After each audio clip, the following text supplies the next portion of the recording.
미성년자 술 판매 3차 적발에도 기소유예 받을 수 있습니다. 청소년 술 판매 처벌을 최소화하는 가장 효과적이고 합리적인 방법. 바로 경찰 조사에 대한 철저한 준비를 통해 경찰이나 검찰의 처분을 줄이고 행정처분까지 사전에 경감을 받는 것입니다. 제가 이전 영상들에서도 여러 번 강조했죠.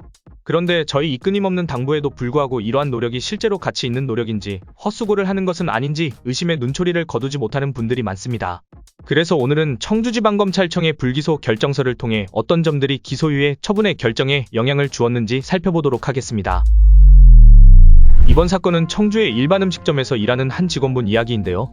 같은 청소년보호법 위반 사건으로 3번이나 적발되어 피의자 신분으로 조사를 받은 케이스입니다.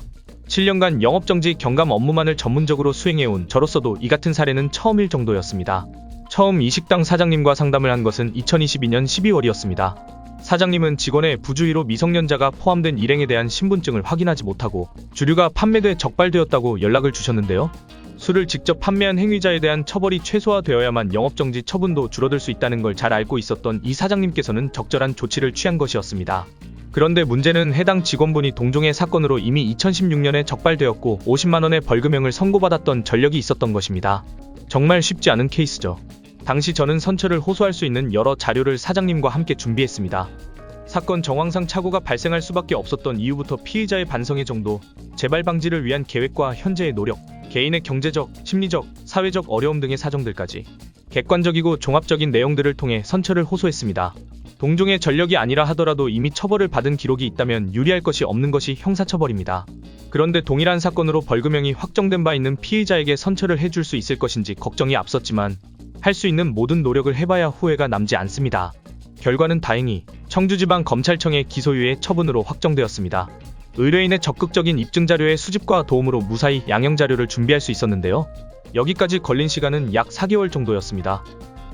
동종의 범행으로 벌금 50만원을 선고받은 전력이 있어 엄한 처벌의 필요성이 없지 아니하나라는 부분은 정말 아찔한 대목이었습니다.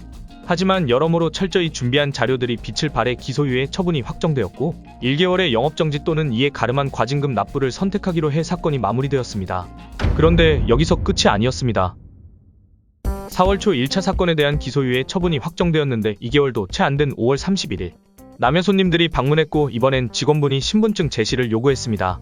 실물이 아닌 휴대전화에 저장된 신분증을 제시했고 이를 확인한 해당 직원은 손님들의 자연스러운 태도와 성숙한 모습에 성인으로 받아들인 것입니다. 이전 사건에 대한 행정처분 부과의 절차가 진행되고 있던 차에 발생한 사건이었습니다. 이 경우 같은 업소에서 같은 직원이 2차로 적발된 사건이기 때문에 해당 직원의 예상되는 형사처벌의 결과는 너무나 비관적이었습니다. 해당 직원의 경우 같은 내용으로 3차 적발인 상황, 이러한 경우 희망의 끈을 놓지 않기는 어려운 일입니다. 하지만 의뢰인께서는 포기하지 않으셨고 어떻게든 해보자는 일념으로 2차 사건에 대한 대응을 서둘렀습니다. 결과부터 말씀드리자면 2차 사건에 대한 검찰의 처분도 기소유예. 엄청난 결과죠. 또한 직원분은 어떤 형사처벌도 받지 않았을 뿐 아니라 업소에 부과될 행정처분도 영업정지 90일이 아닌 영업정지 45일에 가름한 과징금 처분이 부과되었습니다. 이런 결과가 어떻게 가능했냐고요? 우선 두 사건의 불기소 결정서를 보더라도 반성문, 준법서약서, 진단서, 기부확인서 등의 입증자료가 직접적으로 언급되어 있습니다. 이와 같은 양형자료의 작성, 준비, 제출이 없었다면 2차, 3차 적발인 해당 직원분에 대한 형사처벌의 결과가 기소유예로 종결되지는 않았을 것입니다. 사실 식당을 운영하면서 이런 자료들을 혼자서 작성하고 준비하기란 쉽지 않은 일이죠. 그러나 이 사건만 보더라도 방법을 잘 알면 기회가 생깁니다. 청소년 주류 제공 적발로 개인적으로는 형사처벌을, 업소에는 영업정지라는 숨막히는 처벌을 앞두게 되더라도 처벌구제의 골든타임만 놓치지 않고 철저하게 대응하세요.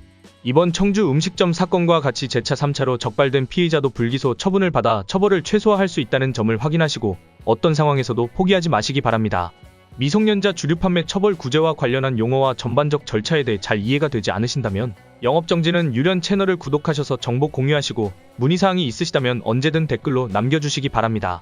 이상 영업정지 경감 전문 행정사사무소 유련의 박승빈 대표행정사였습니다.